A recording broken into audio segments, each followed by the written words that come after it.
Yo, what is going on, guys? Welcome back to another video. In this video, we're going to be doing another Brawler Guide video because you guys absolutely smashed the like button last time around. So if you want to see more, make sure to smash the like button again this time. But anyway, we're going to be covering Carl this time around. So Carl has been absolutely insane after the recent balance changes. Carl is now top 5, top 3 brawler inside the game in my opinion. But anyways, let's waste no time and hop straight into the guide. Alright, I just wanted to talk numbers really quick about Carl because it's actually important if you can keep this in mind when you're playing Carl. But anyway, Carl at max rank is going to have 6,160 HP, and Carl is going to do 924 damage per time the pickaxe is going to hit its target. So it can hit twice, doing a total of 1,848 damage. But anyways, let's hop into the star powers and gadgets.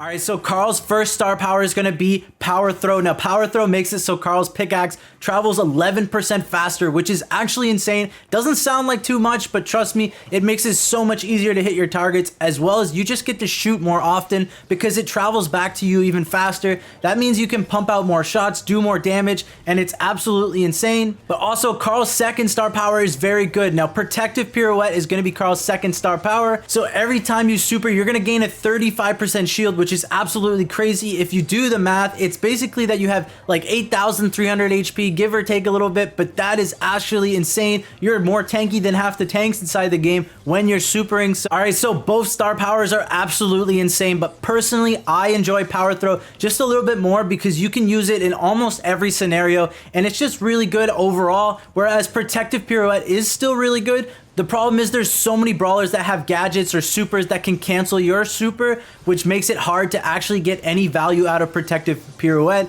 So that's why I personally enjoy Power Throw just a little bit more. Alright, so hopping into the gadgets. Now, Carl's first gadget is going to be Heat Ejector, basically just leaving a trail of flames behind him wherever he goes. They're going to take a total of 1,200 damage over time, which is a little bit of damage, but honestly, it's not very good, and the other gadget is much better. Alright, so Carl's second gadget is going to be Flying Hook, which basically pulls Carl to wherever his pickaxe would land, making Carl one of the most mobile brawlers inside the game. And this gadget is so good because there's so many scenarios where you can use it. You can use it to pick up bolts, you can use it to travel across the map, to help your team, whatever the case may be. This gadget is just so good because you can use it in so many scenarios. So I highly suggest getting Flying Hook if you can because it makes Carl such a better brawler. Alright, so hopping into Carl's best matchups. Now, Carl does really well against throwers, and this is mostly because of the Flying Hook gadget. Now, if you don't have the Flying Hook gadget, Carl is still decent against throwers, but nowhere near as good as if you have the Flying Hook gadget. And what you're going to do is, if you have super, or if you're trying to close the distance on a thrower that's hiding behind a wall, you're just going to Flying Hook up to them and just get right up close to them, and there's nothing really they can do, especially if you have super. That is really why Carl's going to be pretty good against throwers. It's mostly because of the Flying Hook gadget. Also, Carl is going to be very good versus low DPS brawlers like Sandy, Mr. P, Poco, Ruffs, all those brawlers that don't do enough damage to take out Carl, where you're going to be able to super them, or you're going to be able to use your Flying Hook gadget, get up close to them, you know, start shooting at them, and they're not going to be able to kill you in their 3 or 4 shots, and you're just going to be able to take them out pretty easily, especially if you have your super. Alright, so Carl's worst matchups are going to be versus brawlers that do either high damage, or they have gadgets and supers that cancel your super. And what I mean by that is like brawlers like Stu, where he can just use his super to cancel yours, or Gene gadget or M's gadget that just bounce you out of your super. Those are super annoying to play against because you'll never be able to super those brawlers safely. They're just gonna bounce you out of your super, take you out pretty quickly, and yeah, you can't really super them ever, so you're gonna have to stay at far range versus those type of brawlers. Some other bad matchups for Carl are gonna be brawlers like Colette and most tanks. Now, the tanks, it's just because they do a ton of damage up close, and Carl's just not gonna be able to super them. Otherwise, you know, if Carl supers them, they're going to be able to take out Carl too quick, and he's not going to be able to take out them. So, alright, so let's hop into the best maps and modes for Carl. Now, in my opinion, the best modes are going to be Brawl Ball, Gem Grab, and Siege. And the reason Siege is on the list is because Carl's Flying Hook gadget is going to be able to grab that bolt at the start of the game, which is super important inside of Siege, especially at high levels. The first bot is so important, so you're just going to Flying Hook right away, grab the first bolt, and that's honestly the main reason Carl is so good in Siege. Alright, so Carl's best maps are going to be as a lane brawler for Hard Rock Mine, as a lane brawler for Triple Dribble, as well as is pretty good on Canal Grande because there's so many throwers.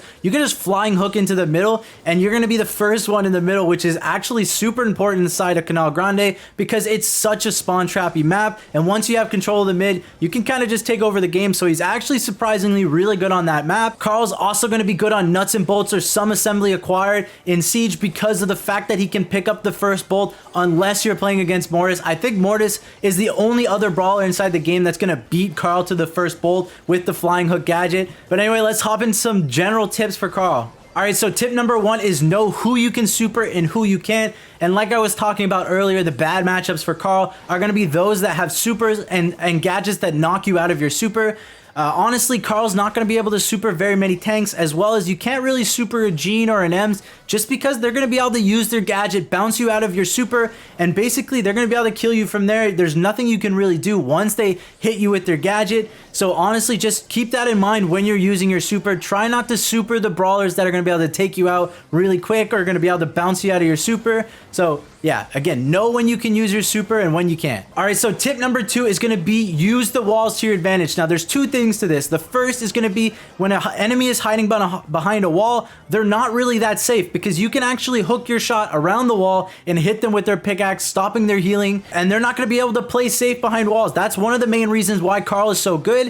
And the other is going to be when you're up close to someone and you have a wall near you, make sure you're bouncing your pickaxe off a wall. Otherwise, if you're just going to be pressing auto aim, you're going to be shooting randomly in the open, and it's going to take a long time for your pickaxe to come back. Whereas if you bounce your shot on a wall, you can burst an enemy down. You can do so much damage very quickly if you just bounce your pickaxe off a wall. Alright, so tip number 3 is going to be all about the star powers. Now, if you have power throw, you're going to be wanting to play more at range. You're going to be wanting to keep your distance, use your extra pickaxe speed, so that way you can hit shots from farther. And if you're playing protective pirouette, you're going to be wanting to get in their face. But again, make sure you don't super the brawlers that can just knock you out of your super. Otherwise, you're going to get no value out of your super. But again, so protective, you're going to want to play more aggressive. And power throw, you're going to probably want to play a little bit more passive. Alright, so tip number 4 is going to be you can actually use your flying hook gadget or super to sometimes gain position on the map. Sometimes if you die, it's good to actually just super up the map to get back into the game really quickly. Now, I know a lot of people don't actually do this. It's just because people think that it's a waste of your super, but you actually get your super pretty quickly, and sometimes it's just better to use it to get back into the game, so that way your teammates are not 2v3ing the entire time. But if your team is like pushed up in the map on Brawl Ball and they're about to score, or they have, you know, a spawn trap, sometimes it's good to super up the map, get closer to them, so that way you can help them spawn trap the enemy. But again, this is pretty situational, so, you know, play with it a little bit, try testing it out, and then that way you'll know kind of when to use it, when not to.